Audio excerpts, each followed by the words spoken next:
Herança com alelos múltiplos ou polialelia. Então, a herança com alelos múltiplos, nós temos 3 ou mais formas de alelo para condicionar uma determinada característica. Então, lembrando lá que são alelos. Alelos, então, são genes alelos, são aqueles que ocupam o mesmo locus gênico, ou seja, a mesma posição em cromossomos homólogos. Até agora que estudamos em relação à dominância completa, incompleta, codominância, nós trabalhávamos com um determinado tipo de gene que ocupa o mesmo locus gênico. Então, o gene poderia ser azão, azim, azão, azão e assim por diante. Aqui o que temos, na verdade, são 3 ou mais formas de alelo. Então, por exemplo, em relação ao tipo sanguíneo, a pessoa pode ser A, pode ser B, pode ser O, pode ser AB. Então, nós temos 3 ou mais formas de alelo que condiciona tudo numa mesma característica, ou seja, tipo sanguíneo. Como é que surgem esses tipos de gene? Através de mutações. Suponhamos que no início a gente só tinha pessoas com tipo sanguíneo A.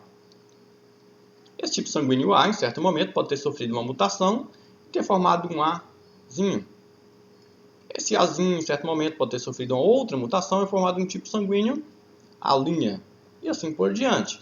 Então, os alelos múltiplos surgem a partir de mutações genéticas. Um exemplo de polialelia é a cor da pelagem dos coelhos. Nós temos os coelhos. Coelhos podem ter cor de pelo selvagem ou agouti, chinchila, himalaia, albino. Nós temos aqui o selvagem é dominante sobre o chinchila, que é dominante sobre o himalaia, que é dominante sobre o albino. São 4 tipos de gene que condicionam a mesma característica, ou seja, cor do animal. Então, dominante, selvagem, que domina chinchila, que domina himalaia, que domina o albino. Então, o coelho só vai ser albino quando ele tiver os 2 genes para o albinismo. O coelho, ele vai ser himalaia quando ele tiver os 2 genes para himalaia, ou ele tiver um gene para himalaia e um para albino, já que ele é dominante sobre o albino. O coelho vai ser chinchila quando ele tiver os 2 genes para chinchila, quando ele tiver um gene para chinchila e um gene para himalaia, que ele é dominante sobre o himalaia, e quando ele tiver um gene para chinchila e um gene para albinismo, sendo que ele é dominante sobre o albino. E o selvagem, basta ter um Czão. Então ele pode ser Czão, ele pode ter um Czão e um C do chinchila, ele pode ter um Czão e um C do himalaia, e ele pode também ter um Czão e um Czinho do albino. Exemplo. Qual é a prole de um coelho selvagem heterozigoto para Himalaia com uma fêmea heterozigoto para albinismo? Bom, se o coelho ele é heterozigoto para Himalaia, ele é selvagem heterozigoto para Himalaia, isso quer dizer então que eu tenho um Czão do selvagem e tenho um CH do Himalaia. Os genes estão presentes aos pares. O heterozigoto para chinchila, então, pode ser aqui, ó, o CH para chinchila e o Cazinho de albino. Então, esse é chinchila, esse é selvagem. Esses coelhos, ao cruzarem, eles vão produzir, então, aqui são os gametas que podem ser produzidos, né? Do indivíduo que é chinchila para albino, daquele que é selvagem para Himalaia, e no cruzamento nós vamos obter esta proporção. Esse daqui, por causa desse Czão, ele vai ser selvagem, apesar de eu ter o gene para chinchila. Esse daqui vai ser selvagem, porque tem o gene para o albino, mas selvagem é dominante sobre o albino. Esse daqui vai ser chinchila, porque esse chinchila é dominante sobre o H de Himalaia. E esse vai ser Himalaia. Então, nós vamos ter uma proporção aqui de 50% selvagem, 25% chinchila e 25% Himalaia. Alternativa C. O sistema BO, que também é um tipo de polialelia. O que difere um tipo sanguíneo do outro? Então, ao redor das nossas hemácias, nós temos glicoproteínas chamadas de aglutinogênios. Nós temos 2 tipos de aglutinogênio, o A e o B. Poderia ser chamado também de antígenos, tá? Já que antígeno é tudo aquilo que leva à produção de um anticorpos. E também nós temos no plasma sanguíneo aglutininas, ou anticorpos. Essas aglutininas podem ser anti-A e anti-B. Uma pessoa que é tipo sanguíneo A, ele tem antígenos ou aglutinogênios A, porém ele tem aglutinina ou anticorpos contra o B, ou seja, anti-B. Quem é A produz anticorpos contra o B. Quem é B tem aglutinogênios B, porém produz anticorpos contra o A. Quem é AB tem os 2 tipos de antígenos, ou os dois tipos de aglutinogênios, tanto do A quanto do B, porém não produz nenhum tipo de anticorpos, senão as células poderiam se autodestruir. Quem é tipo O não tem aglutinogênios, ou seja, não tem antígenos aderidos à membrana das suas hemácias, porém produz anticorpos contra o A e contra o B. Então, aqui nós podemos observar hemácias de pessoas que é tipo A, ele tem, então, antígenos contra o A e produz anticorpos contra o B. Quem é B tem antígenos B aderidos à membrana das suas células e produz anticorpos contra o A. Quem é AB produz antígenos, tem antígenos A e B e não produz anticorpos. E quem é O não tem nenhum tipo de antígeno aderido à membrana plasmática das suas células, porém ele produz anticorpos tanto contra o A quanto contra o B. Os fenótipos, então. Fenótipo é o A, B, AB e O. Os genótipos. Uma pessoa pode ser tipo sanguíneo A puro, mas também pode ser um tipo sanguíneo A que herdou um gene do tipo O. As pessoas, então, que são tipo sanguíneo puro são representadas dessa forma. I-azão e azão. Quem é tipo sanguíneo, ou quem é heterozigoto para o tipo sanguíneo A, herdou um gene Izinho, né, que é um gene do tipo sanguíneo O, seus pais, é I-azão, Izinho. B é a mesma coisa. Então, o tipo sanguíneo B, não existe relação de dominância em relação a ele, é o tipo A. Por isso que existe o tipo sanguíneo AB. Mas contra o O, em relação ao O, sim. Então, B domina o O e A também.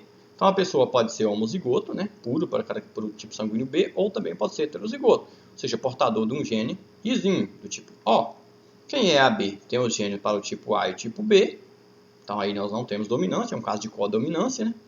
E o tipo O, Izinho, Izinho. Então, aqui nós temos os genótipos. Fator RH. A pessoa, além de ser A, pode ser A positivo ou negativo, B positivo, B negativo. Então, o que difere um do outro? Pessoas que são RH positivos, aderidos às suas membranas, ele tem o quê? Uma proteína ou uma glicoproteína chamada de RH. Pessoas que são negativos não têm essas proteínas aderidas à sua membrana. Veja bem, quem é tipo O não tem a glicoproteína A, não tem a glicoproteína B e tem a glicoproteína RH. Quem é RH negativo não tem antígeno nem A, nem B e nem fator RH. Os tipos sanguíneos RH negativo, eles produzem anticorpos contra o fator RH, porque ele não tem. Então, quem é negativo produz anti-RH. Como é que foi descoberto isso daqui? Então, os cientistas tiraram sangue de um macaco do gênero Rhesus, por isso que o RH, injetaram esse sangue do macaco em cobaias, coelhos, e depois de coletar o sangue desse coelho, observou que o coelho produzia anticorpos contra o fator RH. Quem produz anticorpos contra o fator RH, ele vai ser O negativo. Quem tem as proteínas RH, O positivo. Esse mesmo sangue do coelho pode ser usado, por exemplo, para produzir soro anti-D, que é para testes de tipagem sanguínea. Aqui nós temos os genótipos do sistema BO e do fator RH. Então, os genótipos do sistema BO, que eu já havia comentado, tipo O, tipo A, os tipos B, os tipos AB. E aqui nós temos os genótipos do sistema RH. Então, quem é RH negativo, ou seja, O negativo, AB negativo, assim por diante, ele é Rzinho, Rzinho. Quem é positivo, Rzão, Rzão ou Rzão, Rzinho. Qual é o tipo sanguíneo considerado como doador universal?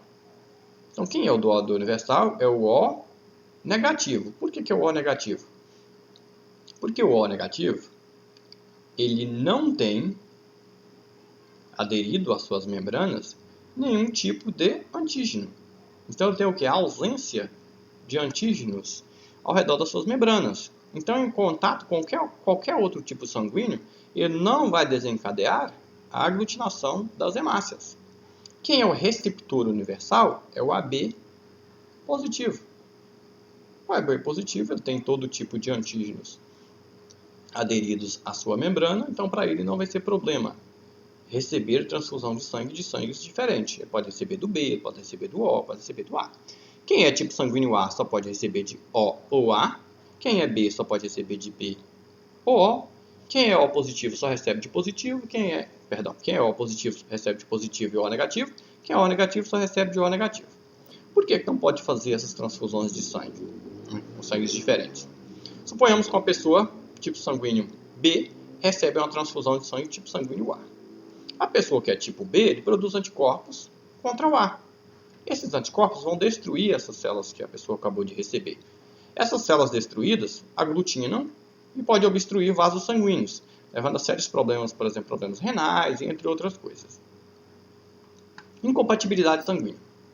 Então, entre as mais famosas, nós temos aqui a eritroblastose fetal. O que é eritroblastose fetal? Suponhamos a situação. Uma mãe, RH negativo, tem um filho positivo. Ela tem um filho dentro do útero dela que tem um sangue diferente do dela. Na primeira gestação não tem problema nenhum, porque o sangue da mãe não tem contato com o sangue do filho. Tudo tranquilo. O problema está no nascimento, no parto. No parto, deslocamento de placenta, entre outras coisas, o sangue da mãe vai ter contato com o sangue do filho. E as células B da mãe passam a produzir anticorpos contra o fator RH, que ela não tinha. Ela não produzia ainda, porque não tinha tido contato com esse tipo sanguíneo. Então ela passa a produzir anticorpos contra esse fator RH. Na segunda gravidez, os anticorpos da mãe, que destruíram as células, os vestígios de células do bebê da primeira gestação, os linfócitos B, que produziram os anticorpos, também produziram células de memória. Para que essas células de memória? Da próxima vez que tiver contato com esse tipo sanguíneo, bora destruir as células.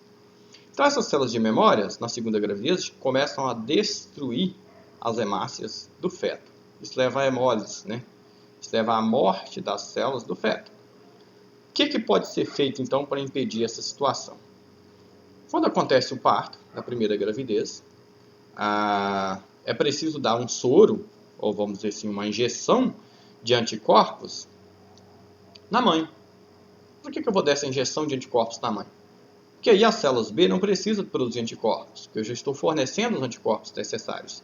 Esses anticorpos que foram dados por essa injeção, eles destroem os vestígios de hemácia do bebê antes de produzir uma célula de memória. Então, na segunda gestação, não vai acontecer a destruição ou não vai acontecer a eritroblastose fetal do feto. Como é que é feito o teste de tipagem sanguínea? Aqui nós temos os soros, anti-A, anti-B e o anti-D. Desconsidera essa parte do soro anti-RH.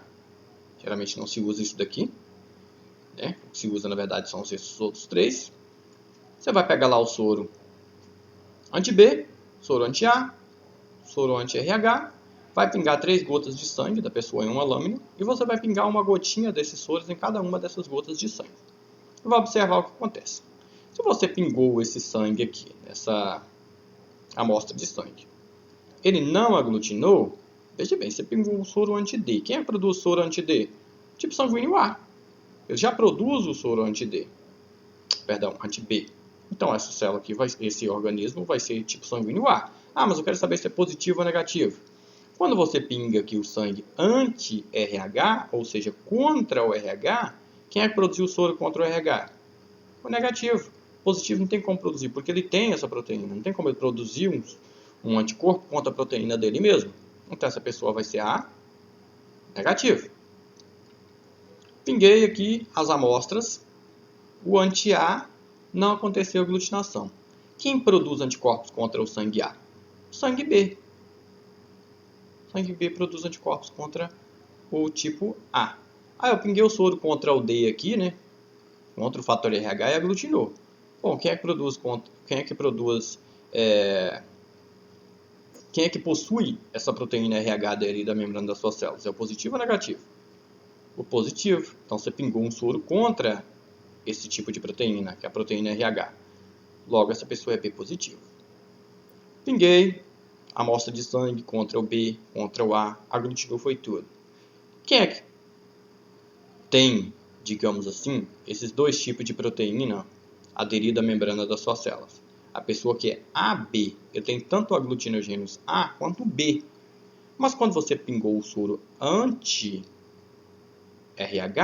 não aglutinou. Quem tem o soro anti-RH é o fator negativo. Então, nós temos aqui o AB negativo. Agora, eu pinguei o soro contra o B, não aconteceu nada. Pinguei o soro contra o A, não aconteceu nada. Pinguei soro contra as proteínas RH, não aconteceu nada. Não aglutinou nada. Então, essa pessoa ele é O negativo. Quais são os requisitos para se doar sangue? Então, aquele que tem interesse de doar sangue precisa estar em boas condições de saúde, bem alimentado. É preciso fazer uma triagem antes, onde se coleta a amostra de sangue para fazer exames de HIV, hepatite, entre outros. A pessoa tem que ter entre 16 e 69 anos de idade. Lembrando que quem é menor de idade tem que ter autorização dos pais, acompanhamento dos pais, e deve estar pesando no mínimo 50 quilos. A pleiotropia. Pleiotropia, então, eu tenho um gene que condiciona várias características. Então, um exemplo de pleiotropia. Nós temos aqui, por exemplo, um gene pleiotrópico. Esse gene aqui pode ser o gene azão, por exemplo. No caso, o gene dominante, gene azão. O gene azão, ele pode tanto contribuir para a formação da casca de uma semente na cor cinza, mas também ele contribui também para a produção de flores na cor púrpura, e também leva à produção de nóda púrpura em folhas de planta. O alelo recessivo pode apresentar a casca de semente branca, mas ele também contribui para a formação da cor branca, das flores, e ele também leva à presença, à ausência, de nóda púrpura nas folhas. Então, nós temos um gene que condiciona várias características. Nós poderíamos ter um gene que tanto ele interfere na formação do olho, na formação do fígado, na formação do coração? Sim, se nós temos um gene nessa situação, é um tipo de gene pleiotrópico. Exemplos, anemia falciforme. Então, é um gene que leva a uma deficiência na produção de determinados tipos de proteína que formam as hemácias. E as hemácias nascem, ou surgem com forma de foice, que pode levar à obstrução de vasos sanguíneos. O albinismo também é um exemplo de pleiotropia. Mas o albinismo não seria só o gene que leva à não produção da melanina? Não exatamente, porque esse gene, ele não produz não é usado para produzir um determinado tipo de proteína, que é a melanina, mas também ele interfere na visão. Então, a maioria das pessoas que é albino tem também um problema na visão, em decorrência da presença desse gene. A fenilcetonúria, que é a dificuldade do organismo de metabolizar o aminoácido fenilalanina. Então, é um tipo de problema, é um tipo de deficiência também que leva a problemas renais, que leva a problemas no fígado e entre outros. Ok? Obrigado.